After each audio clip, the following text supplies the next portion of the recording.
નમસ્કાર દર્શક મિત્રો, નવા વિડીયો સાથે આપ સૌનું હાર્દિક સ્વાગત છે। આપ જોઈ રહ્યા છો IHIPC ન્યૂઝ। હું છું સોલંકી દર્શના।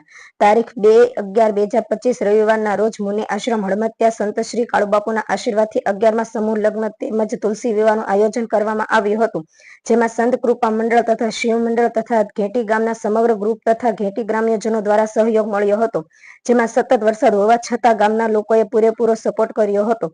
ઘેટી ગામમાં સમગ્ર સમાજ સાથે સમરસની એકતા જોવા મળી હતી। બ્યુરો રિપોર્ટ દિનેશ કુમાર બાબરિયા ઘેટી સાથે રિપોર્ટર જીતેન્દ્ર સોલંકી રામધરી।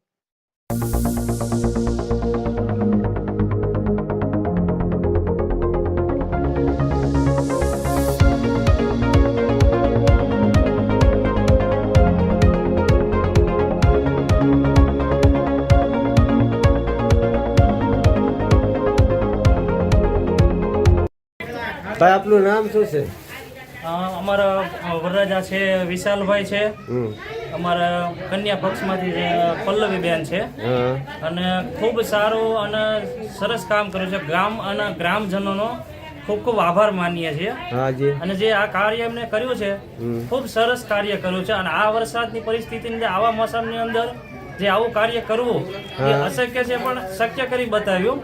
એ ખૂબ અમે ગામજનો અને આપણા સૌરાષ્ટ્રના સંત શ્રી કાળુબાપુ અને એમના સેવકો અને એમનું ગ્રુપ અને એમના જે પણ લાગતા વળે દરેકે ખૂબ સારું કાર્ય કર્યું છે અને અમને કોઈ પણ જાતની સહેજ પણ તકલીફ નથી પડી અને બધી વાતે અમને સગવડતા મળી રહી છે અને ખૂબ અમે આભાર માનીએ છીએ કાળુબાપુનો અને સેવક સમુદાય સર્વનો અમને અને ઘેટી ગામનો અને ગ્રામજનોનો ખૂબ ખૂબ આભાર માનીએ છીએ। સરસ। હું પણ તમારો ખૂબ ખૂબ એક પત્રકાર તરીકે ઘેટીના દિનેશ કુમાર બાબરિયા પત્રકાર તરીકે તમારો પણ બધાનો ખૂબ ખૂબ આભાર માનું છું કે અમારા ગામની અંદર તમને સુવિધા સારી મળે એ જ હેતુ હતો અમારો અને અમારી એવી જ આશના રહેશે કે આગળના જે કાર્ય થાય એની અંદર પણ તમને પૂરી સુવિધા મળે એવી દિલથી અમારી દુઆ છે અને વરકન્યા બેયને અમારા આશીર્વાદ છે કે હંમેશા એમની જોડી બની રહે।